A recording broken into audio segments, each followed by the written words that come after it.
My teacher told me art would never feed me 5 years later. She begged me for a job. When I was 15, art was the only thing that made sense to me. Not algebra, not chemistry, not those endless essays about themes of identity. It was painting the feeling of color coming alive, the smell of acrylic on my hands, losing hours blending light into shadow. That was home. But my parents saw it as a distraction, and my teacher, Mrs. Graham, turned that belief into humiliation. She was one of those old school, tough love types, always talking about real careers, how school was our ticket to survival. She hated anything unpractical. One day in class, we were supposed to present our dream future. I stood there shaking, clutching my sketchbook, telling everyone I wanted to study fine arts after graduation.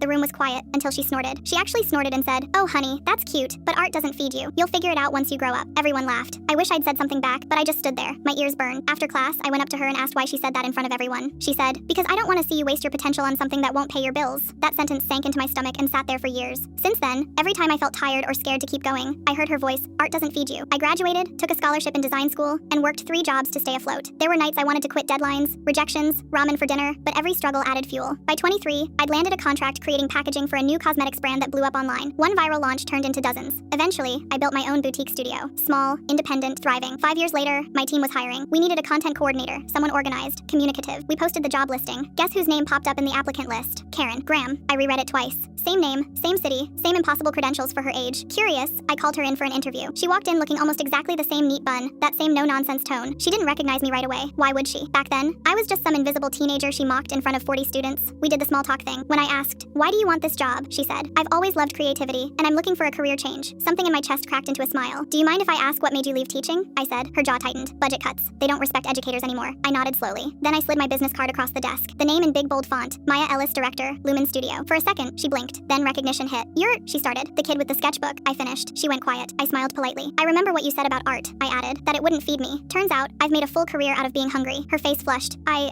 didn't mean it that way. "I know," I said softly, "but it meant something to me." There was this silence that stretched so long we both heard the hum of the AC. Then she whispered, "Congratulations. You really proved me wrong." "Yeah," I said, "but I wouldn't have without you." Contenere. I didn't hire her. Not to be cruel, she just wasn't right for the role. But when she left, she shook my hand with both of hers, eyes glassy. Now and then, I think about her. About that 15-year-old girl who stood frozen in front of a class full of laughter. I can still taste how small I felt, but I also remember the decision I made that day that I'd make something beautiful out of the ugliness. And I did, because the truth is, art feeds me in every way that matters. It pays my bills, sure, but it also feeds my peace, my confidence, myself. The same creativity they called worthless built a world where I get to decide who's qualified to belong in it. And that's poetic enough for any artist to live on.